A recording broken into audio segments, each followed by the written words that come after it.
أعوذ بالله من الشيطان الرجيم بسم الله الرحمن الرحيم رب اشرح لي صدري ويسر لي أمري واحلل عقدة من لساني يفقهوا قولي السلام علیکم ورحمۃ اللہ وبرکاتہ۔ وہ مٹی سامری کے پاس کہاں سے آئی تھی جو بچھڑے کے پیٹ میں ڈالتے ہی وہ ہانکنا شروع ہو گیا؟ وہ مٹی تھی کہ جب فرعون غرق ہو رہا تھا تو فرعون کی غرقابی کے وقت حضرت جبرائیل جو ہے انسانی شکل میں گھوڑے پر سوار آئے، تو وہ گھوڑا جہاں جہاں قدم رکھتا اس کے قدموں کے نیچے کی مٹی زرخیز ہو کر اس پہ پودے گھاس وغیرہ اگاتی تھی۔ تو سامری بڑے غور سے یہ چیزیں دیکھ رہا تھا۔ سامری نے وہ مٹی سنبھال لی۔ اب یہ وقت آیا تو سامری نے وہ مٹی جو ہے بچھڑا زیورات سے ڈھال دیا اور وہ مٹی جو ہے اس کے پیٹ میں ڈال دی۔ اب اس مٹی کا ڈالنا تھا، وہ اس بچھڑے نے عجیب عجیب آوازیں نکالنا شروع کر دی۔ اب اس مٹی کا ڈالنا تھا، بچھڑے نے عجیب عجیب آوازیں نکالنا شروع کر دی۔ اللہ کو یہی منظور تھا کہ جب انسان خود ہی سمجھنا نہ چاہے اور گمراہی کی طرف جان بوجھ کر بڑھے تو اللہ تعالیٰ بھی وہ راستے جو ہیں اس کے لیے ہموار کر دیتے ہیں کہ لگے رہو، ڈھیل مل جاتی ہے۔ اسی طرح سامری جو ہے اس کی پیٹ میں، بچھڑے کے پیٹ میں مٹی ڈالنا تھا اور اس نے ہانکنا شروع کر دیا۔ تو سامری نے لوگوں سے کہنا شروع کر دیا یہی تیرا معبود ہے۔ لوگ اس کے لیے سجدے میں گرے۔ حضرت ہارون جن کو حضرت موسیٰ علیہ السلام اپنا نائب بنا کر کوہ طور پر تشریف لے گئے تھے، حضرت ہارون نے لوگوں کو بہت منع کیا کہ اس سے بے وقوفی میں نہ پڑو، لیکن لوگ جو ہے گوسالہ پرستی میں مشغول ہو گئے اور یہاں تک کہ حضرت ہارون کو ڈرانا دھمکانا اور منع کرنے پر قتل کرنے کی دھمکیاں دینے لگے۔ اس پر حضرت ہارون خاموش ہو گئے اور سوائے چند بنی اسرائیلیوں کے باقی سب گوسالہ پرستی میں مشغول ہو گئے۔ تو جب حضرت موسیٰ علیہ السلام 40 راتیں مکمل کر کے کوہ طور سے تورات کے احکامات کی تختیاں لے کر آئے تو اپنی قوم کو اس حرکت میں دیکھ کر بڑے غصے، بڑے غضب میں آ گئے اور اپنے بھائی جن کو وہ خلیفہ بنا کر گئے تھے ان سے سختی سے پوچھنے لگے کہ میں نے آپ کو اپنا نائب بنایا تھا۔ حضرت ہارون جو ہیں وہ اپنا عذر بیان کرتے ہیں اور فرماتے ہیں کہ میں نے ضرور منع کیا لیکن یہ نہ مانے، اگر میں منع کرنے میں سختی کرتا تو یہ مجھے قتل کر ڈالتے۔ تو پھر حضرت موسیٰ علیہ السلام سامری سے سوال کرتے ہیں کہ تو نے یہ حرکت کیوں کی؟ سامری کل واقعہ سارا بتا دیتا ہے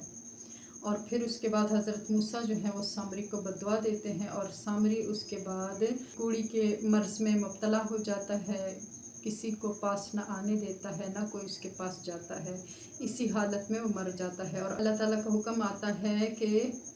بچھڑے کو دریا میں پھینک دیا جائے اور حضرت موسیٰ علیہ السلام کی درخواست پر بنی اسرائیل کے لیے توبہ کا حکم آ جاتا ہے۔ بنی اسرائیل کی توبہ کی یہ صورت تجویز ہوئی کہ حضرت موسیٰ علیہ السلام کو یہ حکم آیا کہ جنہوں نے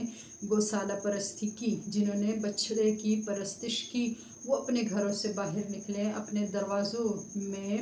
گھر کے دروازوں میں نہتے ہو کر بیٹھیں، اس طرح کہ اپنے سر زانوں میں دے دیں، اور جنہوں نے پرستش نہیں کی ان کو حضرت ہارون سمیت یہ حکم ہوا کہ آپ جو ہیں تلواریں لے کر ادھر پہنچیں اور جنہوں نے بچھڑے کی پرستش کی ان کو قتل کرنا شروع کر دیں۔ اب چونکہ قتل ہونے والوں میں کسی کا باپ، کسی کا بیٹا، کسی کا بھانجا، بھتیجا، بھائی، عزیز، دوست، رشتہ دار سب موجود تھے، تو ایک طبعی شفقت کی وجہ سے بہت تردد ہو رہا تھا۔ اللہ تعالیٰ نے ایک سیاہ غبار بھیجا، اتنی تاریکی اور سیاہی چھا گئی کہ کچھ نظر نہ آنے لگا اور اس سیاہی میں قتل ہونے لگا۔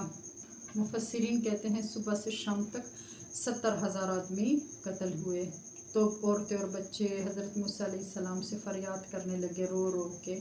کہ اللہ سے دعا کریں کہ یہ چیز رک جائے۔ تو اس پر حضرت موسیٰ علیہ السلام کو بھی بڑا رحم آیا۔ حضرت موسیٰ علیہ السلام سر برہنہ کر کے دعا کرتے ہیں، اللہ تعالیٰ سے درخواست کرتے ہیں، التجا کرتے ہیں اور ان کی دعا قبول ہو جاتی ہے اور اس پر حکم ہوا کہ جتنے لوگ مر گئے ان کو شہید کا درجہ مل گیا، جتنے لوگ زندہ ہیں ان کی توبہ قبول ہو گئی۔ اس طرح اللہ تعالیٰ نے گوسالہ پرستی کے عظیم جرم سے ان کو معافی دی۔ تو خلاصہ یہ کہ ان آیات میں اللہ تعالیٰ بنی اسرائیل کو پچھلے انعامات اور احسانات یاد دلا رہے ہیں۔ اس واقعے کا بھی سارا ذکر کر کے فرمایا کہ تم ظالمون، یہ حرکتیں کر کے ظالم بنے، ثم عفونا عنکم، پھر ہم نے تمہیں معاف کیا، من بعد ذالک، اس کے بعد، لعلکم تشکرون، شاید کہ تم شکر گزار بنو۔ اگلی آیت میں آتا ہے ثم عفونا عنکم من بعد ذالک لعلکم تشکرون، ثم پھر، عفونا، عفوا معافی، عفن معافی کو کہتے ہیں، عفونا ہم نے معاف کیا، عنکم تم سے، ہم نے تمہیں معاف کیا، ہم نے تمہارے بارے میں درگزر کیا، من بعد ذالک، اس کے بعد، لعلکم تشکرون، شاید کہ تم، لعل شاید، کم کا ترجمہ تم آتا ہے، لعلکم شاید کہ تم تشکرون شکر گزار بنو۔ یعنی اس سارے واقعے کا ذکر فرما کر بنی اسرائیل کو وہ نعمت اور وہ احسان اس آیت مبارکہ میں بھی پچھلی آیات کی طرح یاد دلایا جا رہا ہے کہ تم یاد کرو تمہارے بڑے، تمہارے پچھلوں نے یہ کیسی حرکت کی کہ موسیٰ علیہ السلام جب کوہ طور پر چلے گئے تو پیچھے سے بچھڑے کو پوجنے لگے،